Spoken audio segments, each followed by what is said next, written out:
Okay, our goal here is to explain the basics of what we would be asking for if we, this refers to the other video, but if people demand, if what was demanded so that would repair, it would all the problems that are causing people to be desperately poor, there to be no work except work that doesn't pay enough to live on, the cost of things rising out of sight as though the money has no value, parts of our population with no opportunity getting mass incarcerated because they nothing left to do but go in the underground economy. All these things happening, stock market that crashes all the time, constant financial crisis, everybody in debt. All these things, what we said in the other video is that the main thing stopping the real mechanisms which build our economy from doing what they usually do is that we're under, the term is, we're under the threat of capital flight from a network of banks. Not the banks here. This isn't the Wall Street problem. Wall Street is in some sense has the same problem. It's just it's Wall Street, so we don't worry about people who already have money, but it keeps crashing and so forth. When we said in the other video that what the population would ask for if the universities educated people about how our economy works and what happens is they would ask whoever is president, they want our leader to sit down with the leaders of other nations and have a new Bretton Woods agreement, the economic part of it. The part of the Bretton Woods Agreement, it's just named after the place in New Hampshire where it was negotiated. The American negotiator was named John Maynard Keynes. His economic theories were like how our economy was structured. The main part of the economic agreement made after World War II that was put in place so that economies of countries, and let's say like ours is what our concern is, would be stable and growing and not under threat of collapsing. The important part was not a regulation on the internal business done in our country, which everyone's always worried about, regulation versus no regulation. That's inside the country. The reason that nations had to sit down and make an economic agreement is it was an agreement on the rules for the movement of large amounts of money, essentially, in and out of the country. So, for example, was a major financial institution in another country, like a major investment bank, well, they might buy a billion, they might take their British pound and buy up $1 billion US dollars. Or they might, do people buy up different currencies from different countries, and the reason they do something like that, although there's other ways obviously of investing in some economy from a foreign place, but the reason people buy up the currency of another country, it sounds like an odd thing to do, but it's not. The reason being that when large corporations and people who produce things or sell things import something from another country, the rules are you have to buy it in the seller country's currency. So in order to import, like, some kind of raw material from, say, in order for you can't buy the thing in dollars if it's in another country. You have to take the dollars and swap it on the international. You have to buy another currency with our currency, then use that to import the thing. So there's this buying and selling of currency as different corporations or importers in different countries import things. That's what's going on there. They need the other currency to buy it.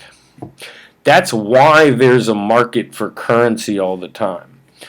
But the problem is this: when there was a control on the movement of any amount of money in and out of a country, that meant that if you invested in an, like if a foreign, because like if Britain were to invest money in our country in any which way, they can't just they couldn't just pull it out of the country. That is, you can't invest $1 billion in America and then because there's a downturn in our economy and you're losing money on your investment, just pull $1 billion out of our economy. That would mean the economy would collapse all the time because some foreign investment group got nervous or was starting to lose money and they just pulled out their money. One reason the third world is the third world, and those economies are always collapsing, is they just don't have control over money moving in and out of their country. Asian economies are different because especially China, which is like a military power, they are very strict rules. If you invest $1 billion in their economy, it has to stay in for 10 years. You can't just pull it out because their economy dipped a little or the firm investing it changed their mind.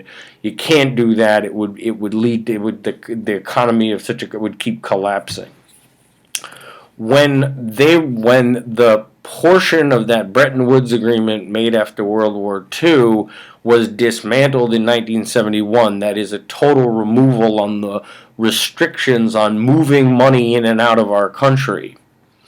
That meant that now that you could buy up billions of dollars of our currency and then sell it off if you wanted to.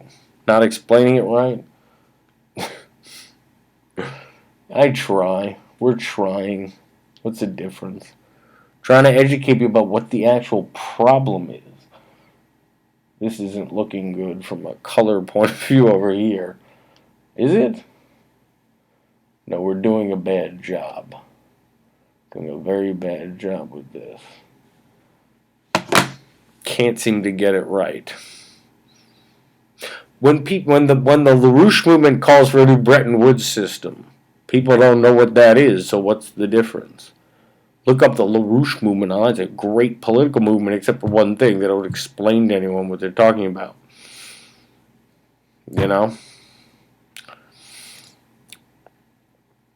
Foreign banks own large blocks of our currency, and they can sell it off anytime they want for another currency. They can just sell off our currency that they hold. That didn't used to be the case. That kind of thing.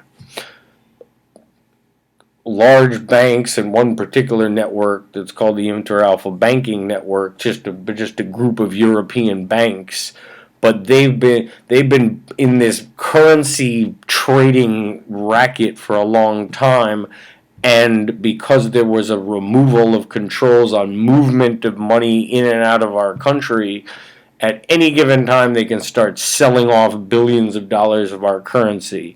And because currency trading requires that the currency in the country they bought it up in stays stable, they park it there until they're ready to do their trades. Anything that we would do that would grow our economy, that kind of growth dips the value of our currency, but that's part of growth. That's part of economic growth. The minute any economic growth took place, the minute new kinds of production and new jobs and infrastructure began being built, the dip in the currency would signal this network of banks in places like Britain and Scotland to start selling off our currency, and the whole economy will collapse. That's called capital flight. People pull another country's financial institutions pulling out $1 billion from our economy. In this case, it's the currency they own up. So any attempt to grow our economy in a serious sense, new waves of production and high-paying manufacturing jobs, making the new green technology, building our bridges, all sorts of things that would create jobs and prosperity for real, that kind of growth, the minute it began to happen, Royal Bank of Scotland and these British banks and look up the Inter-Alpha Banking Network, they will start selling off our currency and the whole thing will collapse. Why would they start selling it off? Well, they're losing money on their investment. Our currency is going down in value because the physical economy is growing. We're under threat of capital flight from a network of European banks. Look up the Inter-Alpha Banking Group. What we would ask our leader to do, if people were educated about the economy and this problem, would be to sit down with the leaders of other nations and make a new Bretton Woods agreement. It was named after Bretton Woods, New Hampshire, where the agreement was made. It was removed in the economic portion removed in 1971, and now our economy continues to disintegrate and we can't do anything to grow it, even though the mechanisms for that are perfectly in place. The green technology will never come, the infrastructure will never be built, and new kinds of high-paying production jobs and manufacturing will never return until we are no longer under threat of like British banks and Scottish banks selling off our currency because they're losing money on their investment, because what's good for them is not good for us, and what's good for us is not good for their investment in our currency. That's the best we could say for now to explain it.